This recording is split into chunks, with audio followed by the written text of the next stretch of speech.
नमस्कार, अखंड भारत देख रहे हैं आप और मैं हूं आपके साथ सचिन दुबे। खबरों की शुरुआत करेंगे और आगे बढ़ते उत्तर प्रदेश में बुलडोजर तगड़ी स्पीड से चल रहा है। अतीक अहमद से लेकर मुख्तार अंसारी, उनके परिवारों और उनके गुर्गों पर एक्शन हो रहा है। मऊ में 2 दिन से मुख्तार के बेटे पर कार्रवाई हो रही है, तो प्रयागराज में आज चौथे दिन भी बुलडोजर गरजा है। तो वही देखिए, बाहुबली अतीक के गुर्गे जफर के घर पर सबसे पहले बुलडोजर चला। प्रयागराज में बुधवार को प्रशासन ने बुलडोजर चलाया और जफर के घर को जमींदोज कर दिया गया। अगले दिन यानी गुरुवार को सफदर के घर पर भी बुलडोजर चला। शुक्रवार को माशुकुद्दीन के घर को ध्वस्त कर दिया गया। वही लगातार दूसरे दिन बाहुबली मुख्तार अंसारी के बेटे के घर पर भी बुलडोजर चला और मुख्तार की बेटी का घर को बर्बाद कर दिया गया। तमाम तस्वीरें आप तक पहुंचा रहे हैं। आप देखिए यहाँ पर किस तरीके से एक्शन हुआ है और एक्शन के जरिए बताने का प्रयास हो रहा है कि उत्तर प्रदेश में शांति व्यवस्था और कानून व्यवस्था को बनाने के लिए ऐसे एक्शन लगातार जारी रहेंगे। अतीक अहमद के तमाम गुर्गों पर भी एक्शन लगातार जारी है।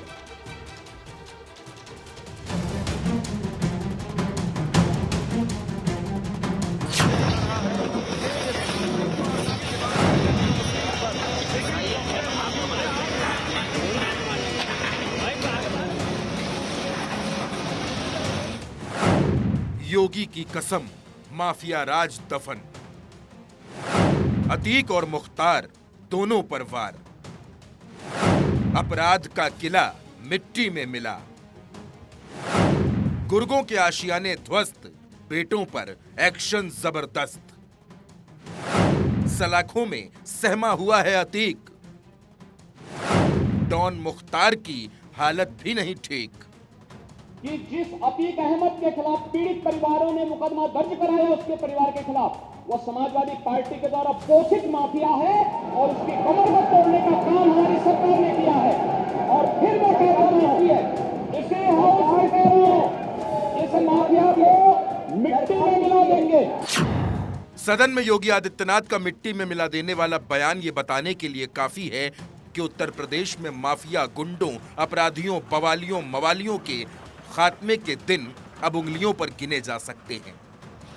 2017 से ही धुआंधार स्पीड से चल रहा बाबा का बुलडोजर रुकने का नाम नहीं ले रहा। उमेश पाल हत्याकांड के बाद तो इसकी रफ्तार मानो बुलेट ट्रेन से भी तेज हो गई है। मऊ में जिस मुख्तार की तूती बोलती थी, जिसके इजाजत के बिना पत्ता नहीं हिलता था, सिस्टम जिसके इशारों पर नाचता था, वो डरा हुआ है। तो जिसकी आंखों की पुतलियों से पूर्वांचल की सियासत की हलचल होती थी, वो अतीक अहमद गुमसुम है। सलाखों में कैद मुख्तार हो या हवालात में सहमा हुआ अतीक अहमद, दोनों दहशत के साये में हैं। बाबा चुन चुन कर कार्रवाई कर रहे हैं। उमेश पाल हत्याकांड में जफर, सफदर और माशुकुद्दीन के आशियाने ध्वस्त हो चुके हैं और अब नंबर गुड्डू बमबाज, गुलाम मोहम्मद और नफीस का है। गुड्डू वो है जिसने बमबाजी की और नफीस वो है जिसकी क्रेटा कार में सवार होकर हमलावर आए थे। प्रयागराज में नफीस की ईटॉन बिरयानी रेस्तरां पर ताला लटक रहा है और नफीस छिप गया है। तो मऊ में मुख्तार अंसारी के विधायक बेटे अब्बास अंसारी और उमर अंसारी के 2 मंजिला मकान को ध्वस्त कर दिया गया। बताया जा रहा है कि मकान का नक्शा पास नहीं था। वहीं उमेश पाल हत्याकांड में भी चौंकाने वाले खुलासे हुए हैं। 1.5 बीघा जमीन को लेकर हुआ विवाद। उमेश पाल को दी गई जान से मारने की धमकी। 3,310 वर्ग मीटर जमीन के लिए मांगी थी रंगदारी। उमेश पाल से मांगी गई थी 1 करोड़ की रंगदारी। अतीक टैक्स न देने पर उमेश की हत्या। 7 महीने पहले उमेश ने दर्ज कराई FIR। 4 लोगों के खिलाफ धूमनगंज थाने में नामजद FIR। 11 फरवरी को जमीन पर कब्जा करने पहुंचा था जफर। उमेश पाल को असलहा सटा कर दी धमकी। पहले भी 3 बार हुई उमेश की हत्या की कोशिश। 24 फरवरी को प्रयागराज में हुई उमेश पाल की हत्या। अतीक एंड फैमिली के साथ साथ हर करीबी पर शिकंजा कस रहा है, तो मऊ में मुख्तार के बेटों पर भी कार्रवाई जारी है। माफियाओं को मिटाने की अपनी सौगंध को पूरा कर रहे योगी यूपी को उपयोगी बना रहे हैं और माफियाओं को पाताल से खोजकर बाहर ला रहे हैं।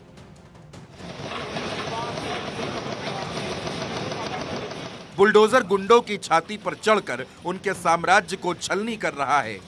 माफियाओं के आकाओं को भी सांप सूंघ गया है। Bureau report, Bharat 24। और देखिए, लद्दाख में चीन से तनाव के बीच भारतीय सेना ने गतिविधियां बढ़ा दी हैं। एलएसी पर निगरानी तेज कर दी गई है। चप्पे चप्पे पर भारतीय सैनिक तैनात कर दिए गए हैं और चीन के हर एक्शन पर पैनी नजर रखी जा रही है। यानी चीनी सेना जरा भी हिमाकत की तो उसका मुंहतोड़ जवाब देने के लिए भारतीय जाबाज फुल एक्शन में हैं।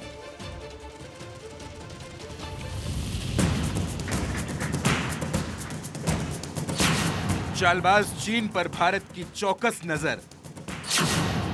भारत तैयार, ड्रैगन को मिलेगा मुंहतोड़ जवाब।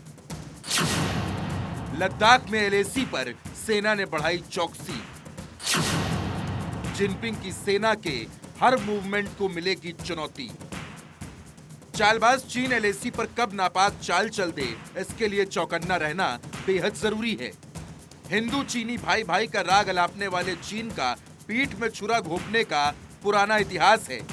यही वजह है कि भारत चीन पर जरा भी भरोसा नहीं कर रहा। लद्दाख क्षेत्र में भारतीय सेना ने निगरानी बढ़ा दी है। चप्पे चप्पे पर भारतीय सैनिक तैनात हैं। चीन की हर गतिविधि पर पैनी नजर है। ये तस्वीर पैंगोंग झील की है, जिसमें देखा जा सकता है कि एलएसी पर भारतीय सेना के जवान मैराथन निगरानी कर रहे हैं। सेना के जवान एलएसी के आसपास के इलाकों में घोड़ों और खच्चरों से सर्वे कर रहे हैं। इसके अलावा पैंगोंग झील पर हाफ मैराथन जैसी गतिविधियां की। भारत और चीन के बीच सीमा विवाद कई दशकों से चला आ रहा है। 2020 में गलवान की घटना के बाद हालात और तनावपूर्ण हो गए। वहीं पिछले साल अरुणाचल प्रदेश के तवांग सेक्टर में भी चीनी और भारतीय सैनिकों की झड़प हुई थी। हालांकि इसके बाद दोनों देश एलएसी पर शांति कायम करने की बात कह चुके हैं, लेकिन भारत को पड़ोसी चीन पर भरोसा नहीं है। ऐसे में यह तस्वीर काफी अहम है, क्योंकि 2 दिन पहले G20 की बैठक में शिरकत करने के लिए चीनी विदेश मंत्री दिल्ली आए थे। तब चीन के विदेश मंत्री और भारत के विदेश मंत्री एस जयशंकर की मुलाकात हुई। इस दौरान बॉर्डर पर तनाव की बात दोनों के बीच हुई। और तो और एस जयशंकर कई बार चीन के साथ संबंधों को असामान्य बता चुके हैं। ऐसे में भारत ने सेना की निगरानी बढ़ाकर चीन को साफ संदेश देने की कोशिश की। और वही भारतीय सेना के जोश से तो पूरी दुनिया परिचित है। माइनस में तापमान वाले इलाके में भी भारतीय सेना के जवान हमेशा डटे हुए रहते हैं। इस बीच लद्दाख के गलवान घाटी से सेना के जवानों की एक खूबसूरत तस्वीर सामने आई। सेना के जवान गलवान घाटी में क्रिकेट और आइस हॉकी खेलते हुए नजर आए। इस दौरान जवान पूरे उत्साह और जोश के साथ खेल में हाथ आजमाते नजर आए।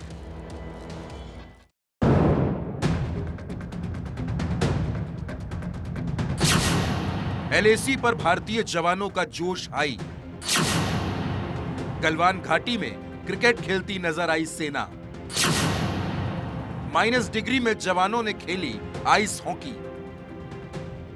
नई दिल्ली में G20 सम्मेलन के दौरान जब भारत और चीन के विदेश मंत्री एक दूसरे से हैंडशेक कर रहे थे, विदेश नीति पर बातें कर रहे थे, उससे एक दिन बाद भारत की सेना ने कुछ ऐसी तस्वीरें जारी की हैं जिससे चीन को भारत के लबालब आत्मविश्वास का अंदाजा हो जाएगा।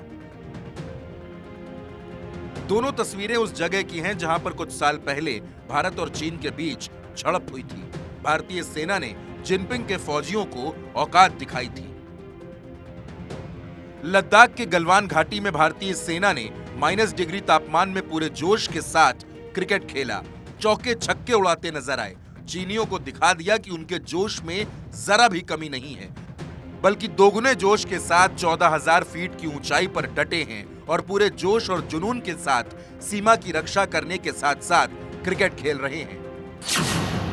भारतीय सेना ने ट्वीट करके कहा, त्रिशूल डिवीजन के पटियाला ब्रिगेड ने गलवान घाटी के पास क्रिकेट टूर्नामेंट की प्रतियोगिता रखी थी। क्रिकेट के साथ साथ सेना का एक और वीडियो सामने आया है। यह वीडियो भी गलवान घाटी का है, जिसमें सेना के जवान आइस हॉकी खेल रहे हैं। इस मैच का आयोजन डीबीओ सेक्टर में किया गया। भारतीय सेना ने जिनपिंग की सेना को बता दिया कि एलएसी के पास फौलादी इरादे के साथ डटे हैं। उनका जोश हाई है और वो किसी भी तरह के मुकाबले के लिए तैयार हैं। Bureau report, Bharat 24।